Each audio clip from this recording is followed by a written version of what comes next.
Chers amis, il y a une question qui m'est posée chaque année. La vérité, c'est un grand scoop parce que les gens ne connaissent pas la réponse du tout. Il y a des gens qui vont entendre peut-être pour la première fois de leur vie ce chidouche-là. Vous savez que les gens qui se trouvent à l'étranger, le jour de Shmini Atzeret, ça veut dire le 8e jour depuis le début de la fête, ils mangent dans la souka, mais ils ne récitent pas la bracha sur la souka. Mais ils doivent manger dans la souka. Or qu'en Eretz Israël, puisque depuis toujours on était conscient du moment de la fête, on sait très bien que le 8e jour, c'est sûr que c'est plus Soukot. Et donc on ne mange pas dans la souka. Le 8e jour, on mange à la maison. Il n'y a plus de souka. On dort à la maison, il n'y a plus de souka. Et la question qui se pose, c'est si je me trouve en Israël et que j'ai à la maison un invité qui vient de l'étranger. Donc lui, puisque c'est quelqu'un de l'étranger et qu'il a l'intention de revenir à l'étranger, donc évidemment pour lui, Shmini Atzeret, c'est un jour durant lequel il doit être dans la souka pour manger son pain. Or moi, qui me trouve en Israël, qui habite en Israël, le 8e jour, je mange à la maison. Et lui, il est invité chez moi. Qu'est-ce qu'on va faire? Deux tables, une dans la souka, une à l'extérieur. Qu'est-ce qu'on fait dans un cas pareil? Alors juste pour vous expliquer en un mot. Comment ça se fait qu'en Israël, le 8e jour, on considère que c'est plus la peine de manger dans la souka, alors qu'en Chutz La'aretz, il faut manger dans la souka? En un mot, en Israël, on a toujours été au courant de c'est quand les véritables dates des fêtes. Il y avait des témoins qui voyaient la lune, etc., etc. Donc on sait que le premier jour de Sukkot, c'était Sukkot. On sait que le 7e jour, c'était le dernier jour de Sukkot. On finissait Sukkot, on a fini Sukkot avec un jour de Chol HaMoed. Et on sait que le 8e jour, c'est la nouvelle fête, qui s'appelle Shmini Atzeret. On n'a pas de doute. Il n'y a pas en Israël 2 jours de Yom Tov, ni 1, 2, ni 8, 9. On sait que 1, c'est le vrai jour de Yom Tov, après on rentre dans Chol HaMoed, et puis finalement, Shmini Atzeret, c'est une nouvelle fête d'un jour, et puis voilà. Et c'est à la fois Shmini Atzeret, à la fois Simchat Torah, c'est tout en même temps. Donc, puisque Sukkot est terminé le 8e jour, c'est Shmini Atzeret, il n'y a plus de souka, il n'y a plus aucune raison qu'il y ait une souka, donc on ne mange pas dans la souka ni rien du tout. À l'étranger, à l'époque, où les témoins voyaient la lune, mais ils n'avaient pas le temps de pouvoir commencer à diffuser la nouvelle de la lune, etc. Donc, comme l'explique la Gemara de Masechet Betsa, on avait un doute, et ce doute-là, on fait comme si on l'avait encore au jour d'aujourd'hui, pour les raisons qui sont évoquées dans la Gemara. Donc du coup, le premier jour, on ne sait pas si c'est le premier jour de Sukkot, ou si peut-être le jour de Sukkot, c'est le lendemain. Donc on a un doute entre 1 ou 2. D'accord? Très bien. Donc 1 ou 2, j'ai un doute. Après, je rentre dans mes jours de Chol HaMoed. Maintenant, le 8e jour, j'ai un doute. Est-ce que le 8e jour, c'est vraiment le 8, ou est-ce que c'est peut-être le 7? Donc qu'est-ce qu'on fait? Le premier jour et le deuxième jour, on dit, allez, c'est Yom Tov, on ne sait pas c'est lequel le vrai. Très bien. Après, on rentre dans un jour de Chol HaMoed, on reste dans la fête de Sukkot. 7e jour, on est encore dans la fête de Sukkot. 8e jour, on ne sait plus très bien. Est-ce que le vrai jour de Yom Tov, c'est le premier, et donc le 8e, c'est Shmini Atzeret, c'est la nouvelle fête, il n'y a plus de souka, il n'y a rien du tout? Ou est-ce qu'on dit que non, le véritable jour de Yom Tov, c'est le second, et donc du coup, le vrai jour de Shmini Atzeret, c'est le 9e jour? Donc du coup, en Chutz La'aretz, 1 et 2, c'est Yom Tov, après on a des jours de Chol HaMoed, et 8 et 9, on célèbre ce qui s'appelle Shmini Atzeret et Simchat Torah. On célèbre, on ne sait pas c'est lequel le vrai, donc on célèbre les deux. Maintenant, mon problème, c'est comme ça. Que pendant les 7 premiers jours, je suis certain que c'est Yom Tov de Sukkot, que c'est la fête de Sukkot, ça oui. Que je dois manger dans la souka, c'est oui. Que le 9e jour, je suis certain que c'est plus Sukkot, c'est sûr. Maintenant, c'est ou rien du tout, ou Shmini Atzeret. Donc il n'y a plus de Sukkot, il n'y a plus besoin de manger dans la souka. Ma question à moi, c'est qu'est-ce qui se passe le 8e jour?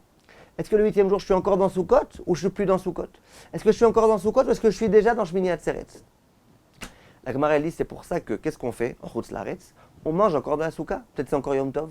Donc on mange encore dans la souka. Simplement, on ne fait pas la bracha. Pourquoi on ne fait pas la bracha? Si jamais on mangeait dans la souka et qu'on faisait la bracha, les gens diraient, ah, on est encore dans Sukkot. Donc c'est-à-dire qu'aujourd'hui, c'est certain que ce n'est pas un jour de fête. Ce n'est pas un jour de Yom Tov. Ah, ce n'est pas un jour de Yom Tov. Les gens ils vont commencer à faire des choses qu'on n'aurait pas le droit de faire. Voilà pourquoi on dit non, non, non, non, non. On a juste un doute que peut-être qu'aujourd'hui, c'est encore Sukkot. Et donc ce serait un jour de semaine. On n'a qu'un doute. Donc ça, c'est Yom Tov. La preuve, tu ne fais même pas la bracha sur ta souka. Parce que non, on n'est pas du tout certain que c'est encore Sukkot. Peut-être c'est déjà Shmini Atzeret et donc tu es en plein dans Yom Tov. Très bien. Et le 9e jour, on a aussi un doute. Est-ce que hier c'était encore Sukkot ou est-ce que c'était déjà Shmini Atzeret? Si hier c'était encore Sukkot, et c'est pour ça d'ailleurs que j'ai mangé dans la souka, c'est le 9e jour, le vrai jour de Simchat Torah et de Shmini Atzeret. Donc on a ce doute-là. D'accord? Donc dans le doute, voilà ce que doivent faire. Les gens en France, qu'est-ce qu'ils font? Les gens en France, ils mangent le 8e jour dans la souka, mais sans bracha. Ils dorment dans la souka, d'après la plupart des poskim, et ce n'est que le 9e jour qu'il n'y a plus de souka. Très bien. Maintenant, moi, je suis israélien.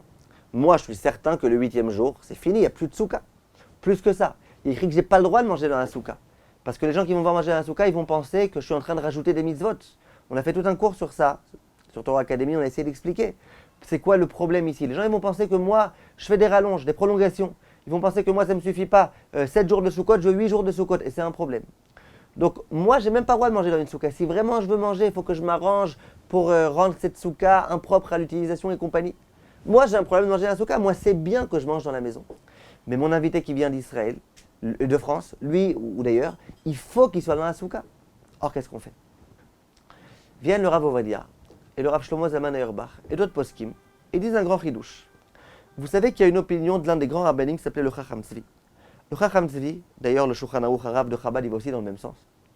Il dit comme ça.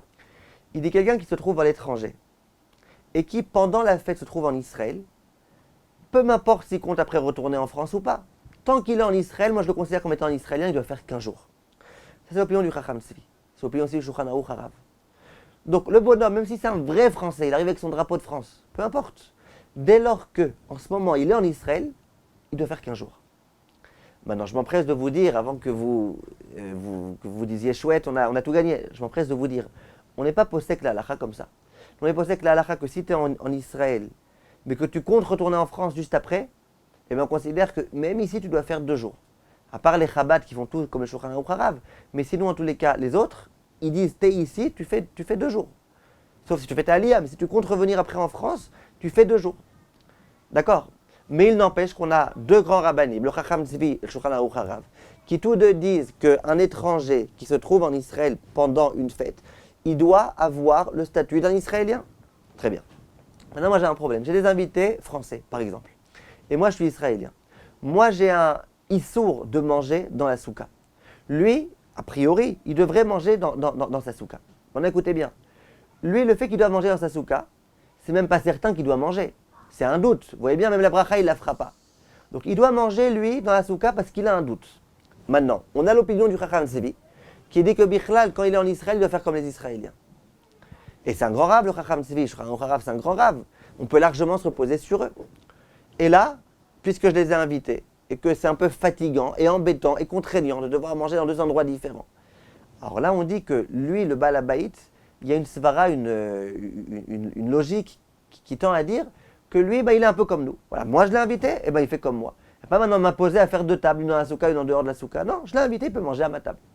Donc ces 2 grands poskim, le Shulchan Aruch, le Rav Ovadia et le Rav Shlomo Zalman Auerbach, les 2 disent, si j'ai un invité de l'étranger le 8e jour, il peut manger à la maison. Quand on dit il peut manger du pain, il peut manger tout ce qu'il veut. Il peut manger à la maison, il n'a pas besoin de manger dans la souka.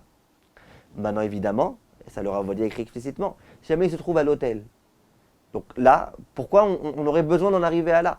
Là, c'est pour pas trop me fatiguer à moi et pour pas que ce soit trop contraignant. Allez, on lui dit qu'il fait comme moi. Mais si jamais il est à l'hôtel, il est à l'hôtel, où il a loué une maison, il n'a pas été invité par les Israéliens. Là, qu'il fasse comme ce qu'il aurait fait s'il avait été en France. À nouveau, à moins qu'il soit Chabad. Les Chabad, quand ils sont en Israël, ils font qu'un jour. Mais s'il n'est pas Chabad, il fait 2 jours ici, et le 8e jour, son statut à lui, c'est comme un statut de Français qui mange dans sa souka. Sans bracha, évidemment, comme on a dit, qui dorme dans sa souka, qui mange dans sa souka sans bracha. Mais dès lors qu'il est invité chez moi, Israélien, là, il peut manger à la maison. Voilà, je peux vous dire que ça a aidé beaucoup de monde, cette réponse-là. Chaque année, on me pose la question comment je fais, je ne sais pas comment faire, j'ai des gens. Je leur dis ce chidouche-là, ils sont étonnés et ça leur fait en tous les cas grandement plaisir. Kol tov mes chers amis et Chag Sameach.